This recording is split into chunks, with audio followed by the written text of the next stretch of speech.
One of my pet peeves is when I see kids who are not made to come to church. And you hear parents will say this, because parents, we're all guilty of this. We can rationalize any action we make. Give us enough time, we'll rationalize it out. And we'll say things like, I don't want my kid to hate church. I don't want him to hate church, so I'm not going to force him to go to church. Here's the question. Are you forcing your kid to go to school? If your kid came home and he's 16, 15 years old and says, I don't want to go to school, are you making him go to school? If you make him go to school, you're saying education is important.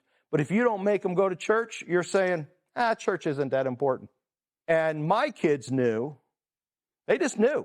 And they knew when they were this big. If you lived in my house, you're going to church.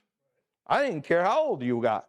You lived in my house, under my roof, you're going to church. And so I'm just telling you, your kids learn by your value system. And if you think it's okay that they can skip church, but they can't skip school, you're telling your kids that school is more important than church. And I'm just going to tell you something.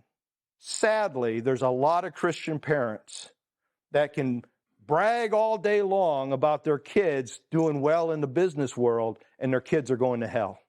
Their kids will not ever see heaven because they put more of an emphasis on their education than they did on them knowing the Lord.